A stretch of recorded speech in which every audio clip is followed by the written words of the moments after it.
è nata la Trinità della Manetta, della Santa Manetta, Giancarlo Caselli, Marco Travaglio, Nino Di Matteo. Si sono scatenati ieri, tutti e tre. Di Matteo, dei tre, diciamo, è meno scafato, il meno istruito,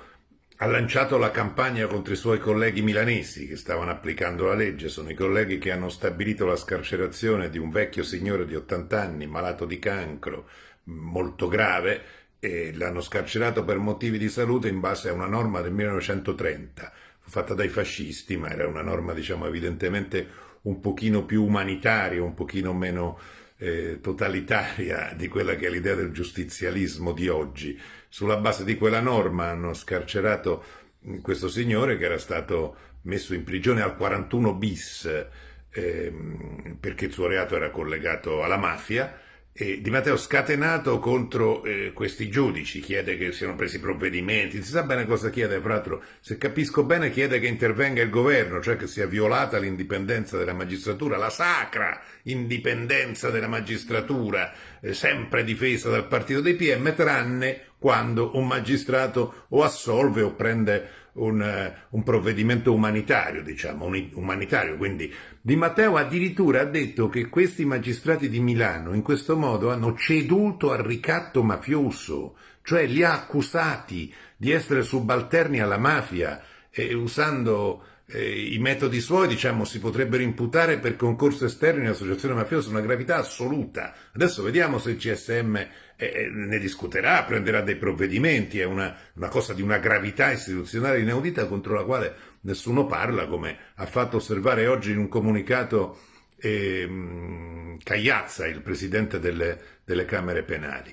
Caselli va appresso a Di Matteo e dice carcere duro, più duro, più duro, più duro, adesso è leggerino questo carcere, facciamolo, e poi se la prende con la CEDU, con la Corte Europea e con la Corte Costituzionale che hanno detto attenzione, il 41 bis bisogna ragionarci un attimo, contro la Corte Costituzionale.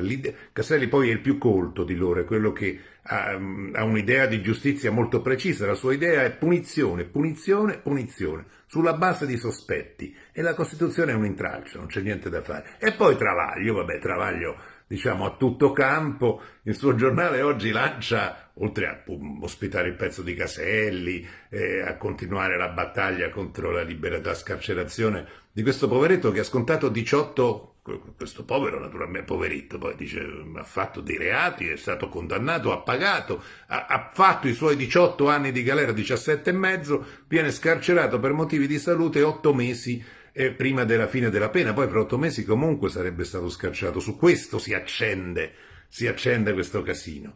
E scatenato Travaglio e soprattutto preoccupatissimo perché c'è il rischio che liberino Raffaele Cutolo, anche lui ottantenne, anche lui forse in non buone condizioni di salute, che ha scontato è stato arrestato nel 63, è dal 1963 che sta in prigione, praticamente ha passato tutta la vita in prigione, l'hanno preso a 22 anni. E cosa succede se lo scarcerano ora che ne ha 80? È la furia della Trinità della Manetta, la furia,